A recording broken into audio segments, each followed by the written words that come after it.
Wanita ini ngetuk pintu rumah seorang lelaki, dan begitu dibuka, dia langsung menciumnya sembari bilang kalau dialah cinta sejati yang selama ini si perempuan cari. Tapi tiba-tiba, bang! Seseorang memukulnya sampai mati, dan akhirnya mereka menjarah barang-barang milik si lelaki itu. Dan sebelum dia menutup mata untuk terakhir kalinya, dia ngelihat wanita dan laki-laki itu bermesraan. Jika ada kehidupan lain, selanjutnya aku akan berhenti menjadi budak cinta.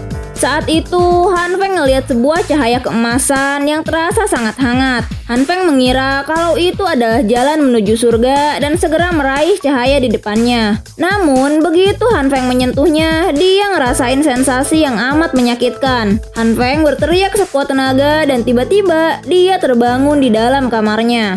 Han Feng memeriksa tanggal dan memastikan bahwa dia telah kembali ke 15 hari sebelum terjadinya bencana es. Tapi ada satu hal yang mengganggu Han Feng sejak dia kembali, yaitu keberadaan cahaya merah yang gak kunjung hilang dari tangannya. Saat Han Feng tanpa sengaja bersin, cahaya itu berubah menjadi hijau dan memancar dengan sangat terang, lalu kembali menyusut dengan sendirinya. Semakin Han Feng perhatikan, dia semakin merasa ngantuk. Lalu Han Feng teringat cerita manhwa Murim tentang energi Ki.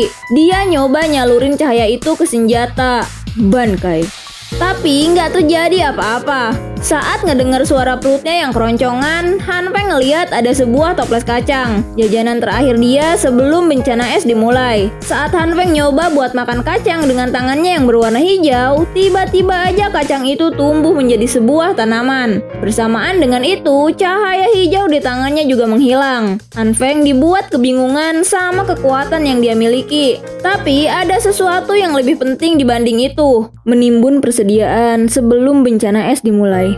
Han Feng mutusin buat pergi keluar demi ngumpulin persediaan. Di tengah kebingungan akan kekuatannya, ada seseorang yang memanggilnya dari belakang. Itu terasa seperti takdir saat dia berpapasan dengan Han Feng. Dan orang itu adalah Lee Hyuna, dalang utama yang ngebunuh dia di kehidupan sebelumnya. Ngelihat Lee Hyuna, Han Feng langsung kesel dibuatnya. Tapi dia nyoba nahan diri, karena ini belum saatnya buat dia balas dendam. Lee Hyuna ngedeketin Han Feng yang dari tadi cuman bengong. Han Feng lalu beralasan kalau dia cuman terpesona sama kecantikan Lee Hyuna. Ngedenger itu, ada senyum bangga di bibir wanita itu. Dia lalu ngajak Han Feng buat pergi belanja bersama. Tapi Han Feng yang udah tahu kalau dirinya cuma bakal diporotin doang, jelas nolak ajakan itu. Ngedengar penolakan dari salah satu budak cintanya, Lee Hyuna langsung terdiam kaku. Supermarket Walmart merupakan yang terbesar dan terlengkap di kotanya. Tapi anehnya, saat zaman es melanda, tempat itu langsung kosong dalam semalam, tanpa tahu siapa pelakunya. Di dalam supermarket, Han Feng ngumpulin makanan dan alat-alat yang sekiranya perlu untuk bertahan. Tapi masalahnya saat ini adalah isi tabungan Han Feng yang gak seberapa. Saat tiba-tiba dia nerima pemberitahuan kalau pinjamannya udah cair. Saat itulah Han Feng dapat sebuah ide brilian. Dia ngajuin pinjaman ke semua aplikasi pinjol. Sementara di tempat lain, Lee Hyuna masih kesel karena penolakan sebelumnya. Cuman orang kere yang bahkan gak punya mobil aja sampai berani menolak ajakannya. Saat itulah sebuah mobil datang dari arah belakang Lee Hyuna. Dan rupanya itu adalah Han Feng dengan mobil yang baru. Han Feng kemudian berkata kalau bisnis ayahnya di Amerika sangat lancar dan dia baru dikirim uang oleh ayahnya. Ngeliat itu, Lee Hyuna langsung switch ke mode acting. Lee Hyuna berbicara dengan air mata yang berlinang, mengatakan kalau Han Feng bersikap sangat dingin sebelumnya. Ngeliat permainan Lee Hyuna, Han Feng juga nggak mau kalah dan bilang kalau Lee Hyuna adalah orang yang spesial buat dia. Lee Hyuna kemudian ngusulin supaya mereka pergi untuk nonton dan makan malam bersama demi bisa mengenal Han Feng lebih dalam lagi. Tapi saat Lee Hyuna ngebuka mata, Han Feng udah nggak ada di depannya. Kini Han Feng tengah sibuk bersama barang-barang belanjaannya. Dan dengan itu dia pun menolak usulan Lee Hyuna. Tapi meski begitu, Han Feng berkata bahwa dia punya sebuah hadiah. Lee Hyuna yang berpikir kalau Han Feng udah jatuh ke tangannya pergi dengan senyum kemenangan. Sementara Han Feng juga pergi dengan senyum liciknya.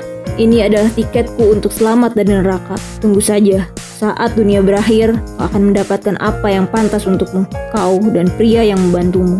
Selama setengah bulan, Han Feng ngumpulin semua kebutuhan. Untuk hal-hal yang sensitif, dia pindahin sendiri demi menghindari kecurigaan tetangga. Han Feng udah ngumpulin mulai dari makanan, bahan bakar, bahkan modifikasi ruangan. Tinggal 1 hari tersisa sebelum bencana es dimulai. Suhu bakal turun secara bertahap sampai titik terendah -70 derajat Celcius.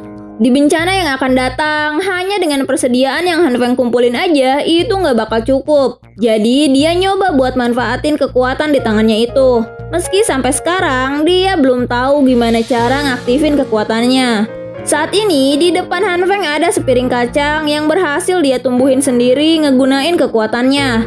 Han Feng hendak menguji apakah itu bisa dikonsumsi atau tidak. Dan untungnya, kacang itu aman untuk dimakan. Selanjutnya, Han Feng nyoba buat numbuhin tanaman lainnya. Karena terlalu sering ngegunain kekuatannya, itu ngebuat pikiran dan tubuhnya menjadi kelelahan. Setelah nyoba ke beberapa tanaman yang berbeda, hasilnya beberapa dapat ditumbuhkan, tapi beberapa ada juga yang meledak. Dan anehnya, tanaman yang meledak itu berubah menjadi seperti batu bara yang ringan. Meskipun udah berkali-kali dicoba, tapi Han Feng gak nemuin pola khusus tentang cara mengaktifkan atau menonaktifkan kekuatannya. Sampai dia nyoba buat ngefokusin pikirannya. Dia ngebayangin tentang dia dan alam yang menyatu. Dan bener aja, cahaya hijau itu langsung muncul di tangan Han Feng. Setelah berhasil mengetahui hal itu, Han Feng nyoba hal serupa pada persediaan dagingnya. Tapi nggak ada apapun yang terjadi. Hanya saja Han Feng ngerasa kalau ada aura merah saat dia menyentuh daging itu. Jadi Han Feng nyoba buat nge-switch cahaya hijau dengan merah. Tapi daging di tangannya tiba-tiba berubah. Han Feng yang kaget dengan hal itu langsung melemparkan daging itu. Saat dia memeriksanya, daging itu udah berubah jadi mateng. Han Feng yang masih nggak yakin kalau fungsi cahaya merah cuma buat manggang daging, langsung nyoba cara lain. Dia ngecombine cahaya hijau yang megang kacang dengan cahaya merah yang megang daging. Dan tiba-tiba daging itu berubah jadi 2 kali lebih besar. Ngelihat itu, Han Feng makin bersemangat dan nyoba buat memperbesar yang lainnya. Namun semuanya gagal total. Setelah mutusin buat istirahat, barulah Han Feng teringat kalau saat ini dia gak punya alat untuk mempertahankan diri. Sementara di luar salju sudah mulai turun perlahan. Saat Han Feng berjalan di luar sambil berpikir gimana caranya dia bisa dapat senjata, samar-samar dia ngedenger suara orang yang lagi pamer. Han Feng ngerasa pernah ngeliat orang itu. Dari gaya pakaiannya yang berlebihan, orang-orang di sana biasa memanggil orang itu brotherly. Dia adalah tipe orang yang suka pamer akan kekayaan dan kemewahan. Tapi sebenarnya dia nggak punya pekerjaan yang layak. Dan dia cuma bersikap sok sibuk di depan semua orang. Han Feng yang tinggal di lingkungan yang sama dengan Li Zili nyoba buat menyapa orang itu. Dan berbisik tentang apa yang dia perlukan. Ngedenger itu, si Li Zili langsung kaget. Dan dia ngingetin, meski dia punya koneksi sama orang-orang yang ngejual senjata, tapi jual beli senjata adalah tindakan yang ilegal. Han Feng yang gak nyerah nyoba ngeluarin tipu muslihatnya. Dia ngarang cerita tentang seorang bapak-bapak yang meludah sembarangan sampai kena muka dia. Dan saat dia negur tuh bapak, orang itu malah ngeludahin dia lagi dengan sengaja. Sampai akhirnya Han Feng menghajar orang itu. Tapi keesokan harinya, bapak itu ngebawa segerombolan orang buat ngehajar Han Feng. Aku belum pernah diperlakukan seperti itu. Itu sebabnya aku ingin senjata untuk mempertahankan diri. Ngedengar cerita itu, si Li Zili langsung emosi dan memaki bapak-bapak yang udah ngeludah ke muka si Han Feng. Dan akhirnya dia bersedia ngebantu Han Feng buat ngenalin ke seseorang. Ayo naik bus, jika Porsche milikku tidak sedang diservis, aku akan mengantarmu ke sana. Ngedengar bualan orang itu, si Han Feng langsung nyalain mobilnya pakai smart key. Ayo naik mobilku saja.